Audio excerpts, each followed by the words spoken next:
राधे राधे सभी को। आज हम लोग एडजॉइंट ऑफ जो मैट्रिक्स देखे थे उसका कुछ प्रॉपर्टी देखेंगे। एडजॉइंट ऑफ मैट्रिक्स देख करके वहां से हम लोग पिछले लेक्चर में इनवर्स निकालने के लिए सीखे थे। ए इनवर्स का हमारा फॉर्मूला आया था। ए इनवर्स का क्या फॉर्मूला था? A inverse equal to adjoint of A divided by determinant of A. Condition क्या था? ये आपका नॉन सिंगुलर होना चाहिए, मतलब नॉन सिंगुलर होने का मतलब नॉट इक्वल टू 0 होना चाहिए, तभी हमारा इनवर्स पॉसिबल होगा। उससे रिलेटेड हम लोग क्वेश्चंस भी देखे थे पिछले क्लास में। आज हम लोग कुछ प्रॉपर्टीज देख रहे हैं इन्वर्टिबल मैट्रिसेस पे। तो इन्वर्टिबल मैट्रिसेस के बारे में आपको पहले हमने बताया था कि अगर कोई मैट्रिक्स मान लीजिए ए है, ठीक है, जिसका ऑर्डर n है, उससे अगर कोई दूसरा मैट्रिक्स b को मल्टीप्लाई करे ए बी और b को फिर a से मल्टीप्लाई करे बी ए इक्वल टू अगर i आ जाए, मतलब आइडेंटिटी मैट्रिक्स आ जाए, तब हम इस a मैट्रिक्स को हम लोग क्या बोलते थे? Invertible matrix. कहने का मतलब a को अगर b से मल्टीप्लाई करे और b को अगर a से मल्टीप्लाई करे, ऐसा मैट्रिक्स एग्जांपल में ले जिनको मल्टीप्लाई करने पर आइडेंटिटी मैट्रिक्स आ जाए, तो a मैट्रिक्स जो था उसको हम लोग क्या बोलते थे? इन्वर्टिबल मैट्रिक्स बोलते थे। ठीक है, तो उसी से रिलेटेड आज उसका प्रॉपर्टीज है, बहुत इंपॉर्टेंट प्रॉपर्टीज है, उसको हम लोग आज देखेंगे। ठीक है, तो इसको हम लोग यहां से हटा देते हैं। यहां से देखिए, अब पहला प्रॉपर्टी क्या कर रहा है? If A B C B three square matrices, मतलब आपका ए बी और सी तीन स्क्वायर मैट्रिक्स दिया गया है। इच ऑफ ऑर्डर एन, सबका ऑर्डर सेम होना चाहिए, मतलब अगर थर्ड ऑर्डर का है तो थर्ड ही रहना चाहिए, सेकंड ऑर्डर का है तो सेकंड ऑर्डर ही रहना चाहिए, सबका ऑर्डर सेम होना चाहिए। Such that A B equal to A C, मतलब ऐसा मैट्रिक्स होना चाहिए जिसमें ए बी और ए सी आपका क्या हो? इक्वल हो। अगर ए बी सी तीन मैट्रिक्स इस तरह से हो जिनका ऑर्डर सेम हो और a को b से मल्टीप्लाई करने पर और a को c से मल्टीप्लाई करने पर अगर इक्वल आ जाए, तो उस केस में a हमारा नॉन सिंगुलर होगा, तब आपका b जो है वो c के बराबर होगा। जैसे a अगर सिंगुलर हो गया, a नॉन सिंगुलर होने का मतलब क्या? Determinant of a is not equal to 0, मतलब इसका मान 0 नहीं होना चाहिए। अगर डिटरमिनेंट ऑफ a 0 हो गया तो 0 से इसका मल्टीप्लाई होगा तो फिर तो 0 ही हो जाएगा सारा, तो वो नहीं होना चाहिए। a इज नॉन सिंगुलर होना चाहिए, मतलब determinant of a not equal to 0 होना चाहिए, तब आपका b और c क्या होगा? इक्वल होगा। कब? जब a b c आपका स्क्वायर मैट्रिक्स हो, सच दैट अगर a b equal to a c है, जहां पर a आपका नॉन सिंगुलर हो, उस केस में b और c क्या होगा? आपका इक्वल होगा। वही हमारा पहला प्रॉपर्टी है। क्लियर है? दूसरा प्रॉपर्टी कह रहा है if a and b are invertible square matrices of the same order then AB is also invertible and AB inverse is equal to B inverse into A inverse। कह रहा है कि A और B दोनों invertible, अभी invertible के बारे में बताया था हमने कि AB equal to BA into अगर I हो जाए तो उसको इन्वर्टिबल बोलते थे। तो आपका A भी इन्वर्टिबल मैट्रिक्स है, B भी आपका इन्वर्टिबल मैट्रिक्स है सेम ऑर्डर का। देन AB दोनों को मल्टीप्लाई करने पर जो मैट्रिक्स आएगा वो भी आपका इन्वर्टिबल होगा, ऑल्सो इन्वर्टिबल।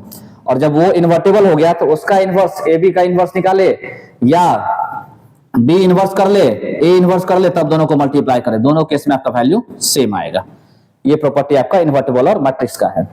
तीसरा, if A is invertible square matrix then A transpose also invertible, मतलब कोई अगर ए हमारा इन्वर्टिबल मैट्रिक्स है तो उसका ट्रांसपोज भी क्या होगा? आपका इन्वर्टिबल मैट्रिक्स ही होगा।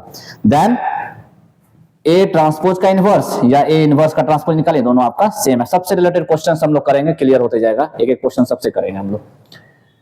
नेक्स्ट प्रॉपर्टी हमारा कह रहा है 4 number, if A and B are non singular matrix. जैसे ही नॉन सिंगुलर बोला, इसका मतलब डिटरमिनेंट ऑफ ए भी आपका नॉट इक्वल टू 0 है और डिटरमिनेंट ऑफ बी भी आपका नॉट इक्वल टू 0। जैसे ही नॉन सिंगुलर बोलेगा ये समझ लेना है। Of the same order then prove that adjoint of A B is equal to adjoint of B into adjoint of A. इस पर भी अभी हम लोग क्वेश्चंस करने वाले हैं कि कहने का मतलब ए बी दोनों आपका नॉन सिंगुलर है तो दोनों को मल्टीप्लाई करके उसका एडजॉइंट निकाले, या पहले बी का एडजॉइंट निकाल ले फिर ए का एडजॉइंट निकाले, दोनों को मल्टीप्लाई करें, दोनों केस में जो मैट्रिक्स आएगा वो सेम आएगा, आपका इक्वल मैट्रिक्स आएगा। क्वेश्चंस करेंगे इस पे भी। नेक्स्ट प्रॉपर्टी है for any square matrix adjoint of A transpose equal to adjoint of A transpose, मतलब एडजॉइंट ऑफ ए निकाल ले उसका ट्रांसपोज कर दे, या पहले ए ट्रांसपोज निकाल ले फिर उसका एडजॉइंट करे, दोनों केस में आपका बात बराबर ही आएगा। ये सब प्रॉपर्टी है। सबसे वीवीआई प्रॉपर्टी है आपका, वीवीआई ये भी है और ये भी वीवीआई प्रॉपर्टी है।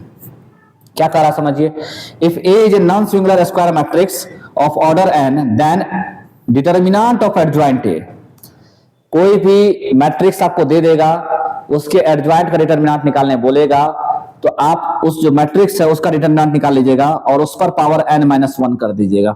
n-1 करने का मतलब ये हो गया जो n क्या है आपका ऑर्डर, अगर थर्ड ऑर्डर का है तो 3-1 कर दीजिएगा, सेकंड ऑर्डर का है तो सेकंड माइनस 2-1 कर दीजिएगा। ये बहुत इंपॉर्टेंट है, इससे हमेशा कंपटीशन में IIT जेईई में इसमें हमेशा क्वेश्चन इससे पूछता है आपका, ठीक है ना। इस पर हम लोग प्रॉब्लम करेंगे अभी।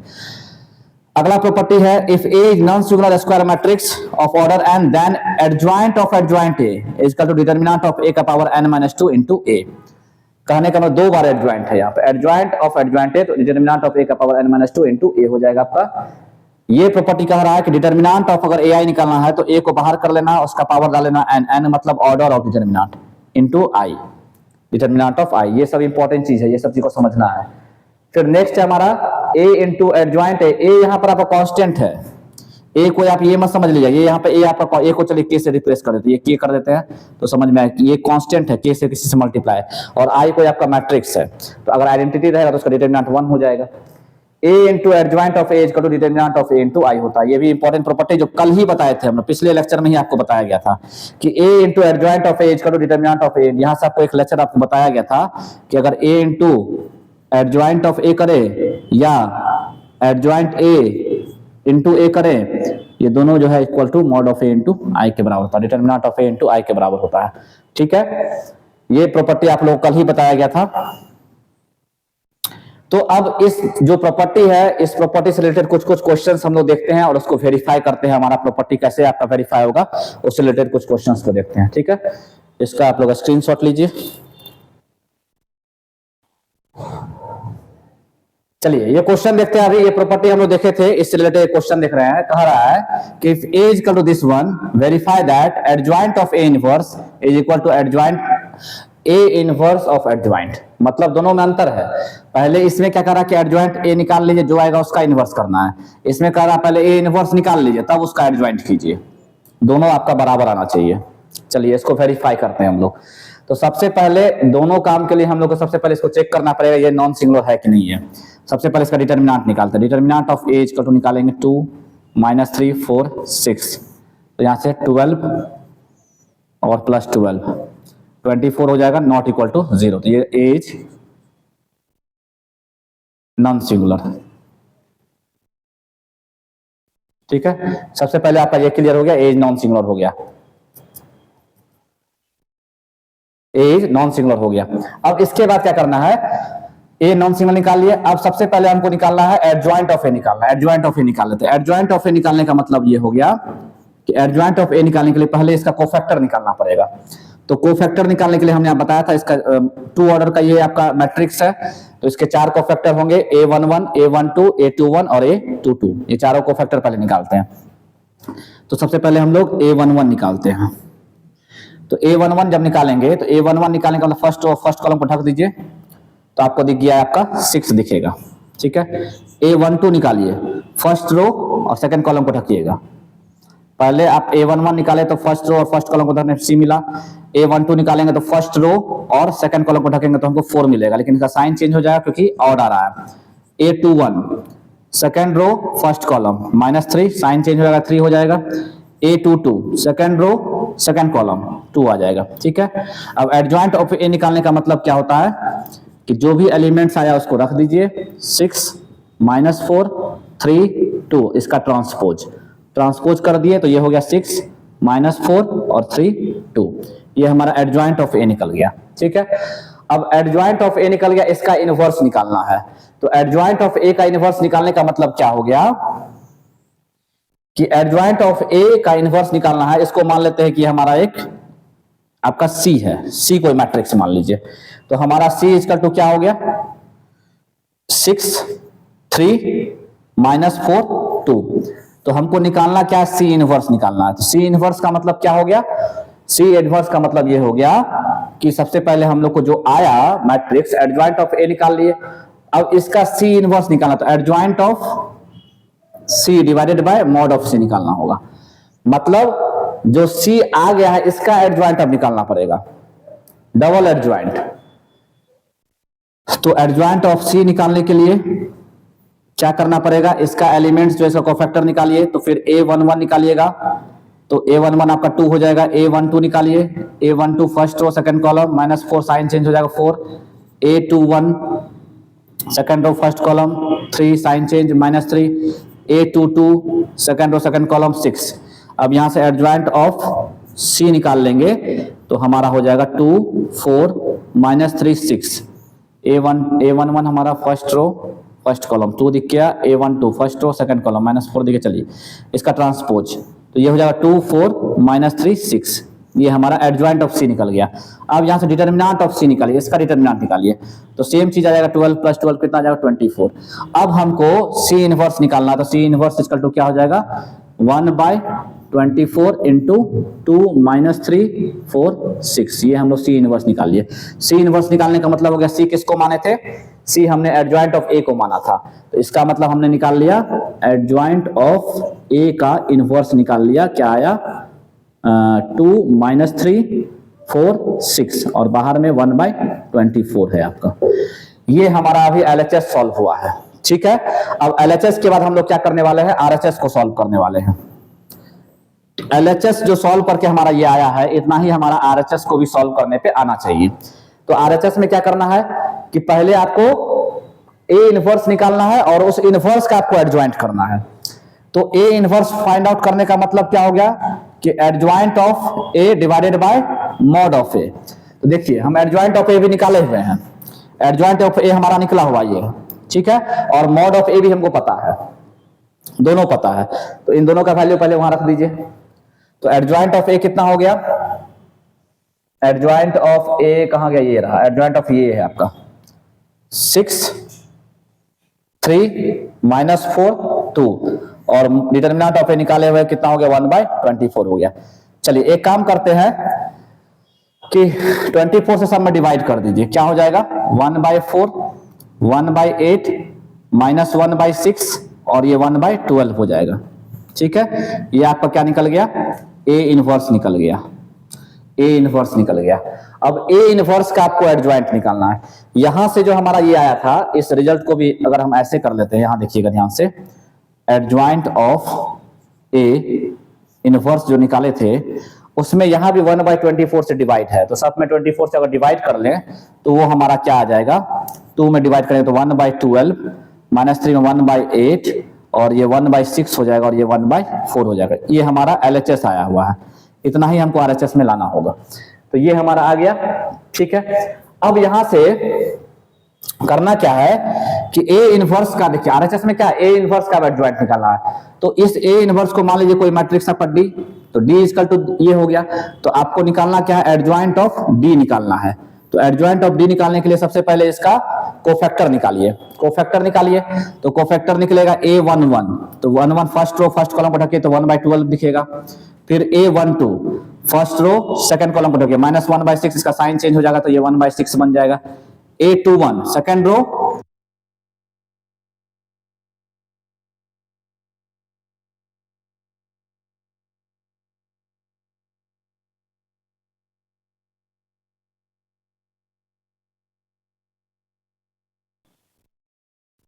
क्लियर है। यहां पर हम लोगों ने एडजॉइंट ऑफ D निकाला, तो एडजॉइंट हमने A इनवर्स को D मान लिया, तो D ये आपका मैट्रिक्स एक हो गया। उसका एडजॉइंट निकालने का मतलब इसका कोफैक्टर निकालना है, कोफैक्टर इसका हमने निकाल लिया। कोफैक्टर निकालने के बाद इस कोफैक्टर को अगर हम यहाँ पुट कर दे तो 1/12 हो गया, ये 1/6 हो गया, ये -1/8 हो गया और ये 1/4 हो गया। इसका ट्रांसपोज करना है, तो ट्रांसपोज जब करेंगे तो क्या हो जाएगा 1/12, ये 1/6 इधर आ जाएगा, ये -1/8 उधर चला जाएगा, ये 1/4 यहाँ आ जाएगा। ये आपका निकला एडजॉइंट ऑफ D निकला। तो एडजॉइंट ऑफ D का मतलब क्या हुआ कि एडजॉइंट ऑफ D किसको माना था हमने, A इनवर्स को, तो ये एडजॉइंट ऑफ A इनवर्स आपका निकल के आ गया। तो अब ये देखिए एडजॉइंट ऑफ A इनवर्स हमको RHS में निकालना था, तो ये हमारा RHS निकल के आ गया। और एडजॉइंट ऑफ A का इनवर्स, एडजॉइंट ऑफ A का इनवर्स ये हमारा LHS निकल। अब ये दोनों देखिए सेम है, ये वैल्यू और ये वैल्यू आपका सेम है, 1/12 -1/8 1/6 1/4। तो जब दोनों वैल्यू आपका सेम आ गया, इसका मतलब क्या हो गया, ये हमारा वेरीफाई हो गया। Adjoint of A inverse equal to adjoint of A into inverse. Clear है। इस क्वेश्चन में किए क्या, एक बार फिर से समझ लीजिए आप लोग। क्वेश्चन ए दिया गया था, सबसे पहले इसको डिटरमिनेंट निकाल के चेक कर लिया कि नॉन सिंगुलर है कि नहीं, तो 24 आ गया, 24 आ गया। फिर इसका एडजॉइंट निकाले, कोफैक्टर निकाल के हमने एडजॉइंट निकाला। फिर इसको हमने एक मैट्रिक्स क्या मान लिया, सी मान लिया, क्योंकि हमको एडजॉइंट ऑफ ए का इनवर्स निकालना था, तो हमने इसको सी मान लिया। सी हमारा ये हो गया। अब इसका हमको इनवर्स निकालना था, सी इनवर्स। सी इनवर्स निकालने का मतलब क्या हो गया कि सी का एडजॉइंट निकालना, फिर उसको डिटरमिनेंट से डिवाइड करना। सी हमने इसको माना था, इसका कोफैक्टर निकाल के उसका एडजॉइंट निकाल लिया, एडजॉइंट उसका ये आ गया ट्रांसपोज करने के बाद, और डिटरमिनेंट ऑफ सी हमने निकाला तो उसका वैल्यू ये आ गया। अब इन दोनों के वैल्यू को हमने यहाँ पुट कर दिया, तो यहाँ से हमारा सी इनवर्स निकल के ये आ गया। सी इनवर्स सी किसको माने, तो उसका वैल्यू हमने यहाँ पुट कर दिया, ये आ गया। 1/24 से सब में डिवाइड कर दिए, तो फाइनल रिजल्ट हमारा ये निकल के आ गया। ये हमारा एलएचएस सॉल्व हुआ। आरएचएस में हमको एडजॉइंट ऑफ ए इनवर्स निकालना था, तो ए इनवर्स इक्वल टू हमको होता है adjoint of A by divided by determinant of A. Adjoint of A पहले से निकाल चुके थे हम लोग, डिटरमिनेंट ऑफ ए भी पहले से निकाल चुके थे, दोनों का वैल्यू को यहाँ पुट कर दिए, तो हमारा ए इनवर्स निकल गया। अब ए इनवर्स का एडजॉइंट निकालना है, तो ए इनवर्स को हम कोई अलग मैट्रिक्स मान लेते हैं, डी मान लीजिए इसको डी, तो एडजॉइंट ऑफ डी निकालना है, तो एडजॉइंट ऑफ डी निकालने का मतलब डी का कोफैक्टर निकालिए पहले, फिर उसका ट्रांसपोज कीजिए, तो एडजॉइंट ऑफ डी निकल गया। अब यही एडजॉइंट ऑफ डी जो है आपका एडजॉइंट ऑफ ए इनवर्स हो गया, क्योंकि डी को हमने ए इनवर्स माना था। तो ये आरएचएस और ये एलएचएस हमारा दोनों इक्वल आ गया। इस तरह से हमारा ये प्रॉपर्टी, रिलेशन और क्वेश्चन भी हमारा बन गया और वेरीफाई भी हो गया। क्लियर है आप लोग, इसको नोट कीजिए।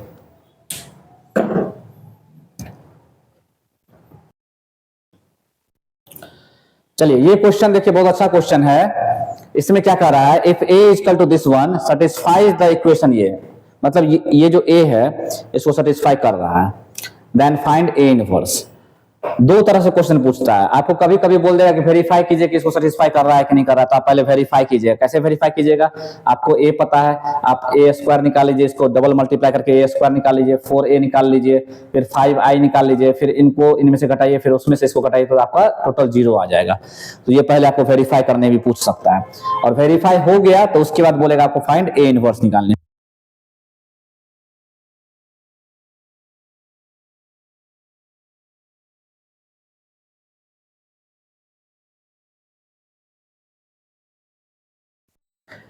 तो इस क्वेश्चन में आपको ये वेरीफाई किया हुआ है, आपको ए इनवर्स निकालना है। तो क्या करेंगे, सबसे पहले समझिए, A square minus 4a equal to, इसको उधर भेज दिए तो 5i हो जाएगा, ठीक है।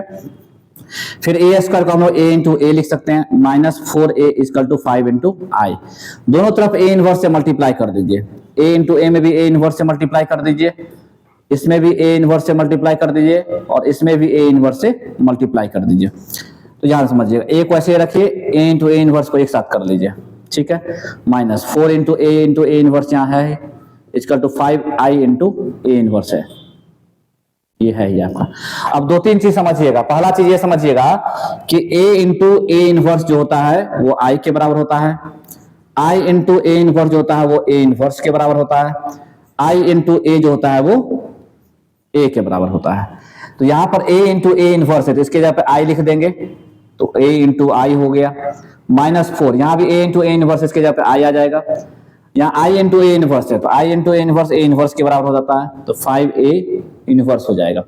a इंटू आई है, तो a इंटू आई क्या होता है, a के बराबर, तो यहाँ पर a हो जाएगा, a minus 4i equal to 5a inverse. तो यहाँ से a इनवर्स का मान 5 इधर डिवाइड में आ जाएगा, 1/5 a माइनस 4i। ये आपका a इनवर्स का वैल्यू निकल के आ गया, a इनवर्स इक्वल टू यहाँ पर आपका a minus 4i equal to 5, तो 5 इधर डिवाइड में आ जाएगा, तो a minus 4i divided by 5 हो जाएगा। अब यहाँ पर हमको करना क्या, 1/5 को ऐसे ही रखिए a। अब a जो मैट्रिक्स दिया गया उसको आप लिख लीजिए। a मैट्रिक्स आपका क्या है, 1 2 2 2 1 2 2 2 1। इसमें से माइनस करना है 4i, तो i को जब माइनस करना है तो 4i का मतलब हो गया 4 0 0 0 4 0 0 0 4, इसको माइनस कर लेना है। तो माइनस करेंगे तो क्या होगा, माइनस कर लीजिए इसको, 1 में से 4 गया -3, 2 में से 0 गया 2 2 2 -3 2 2 2 -3, ठीक है।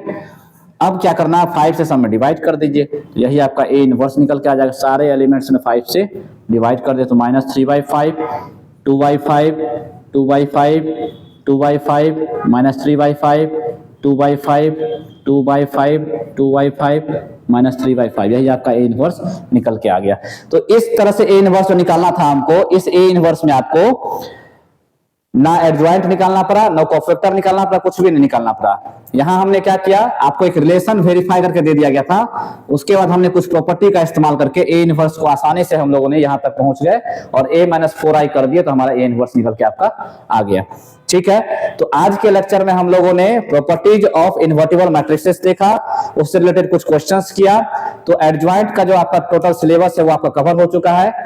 इसके बाद हमारा जो नेक्स्ट टॉपिक स्टार्ट होगा वो सिस्टम ऑफ लीनियर इक्वेशन होगा, जो बहुत ही इंपॉर्टेंट टॉपिक है। तो आप लोग इस लेक्चर को देखिए पूरा और चैनल को सब्सक्राइब कीजिए, लाइक कीजिए, दोस्तों में शेयर कीजिए। मिलते हैं नेक्स्ट लेक्चर में। राधे राधे सभी को।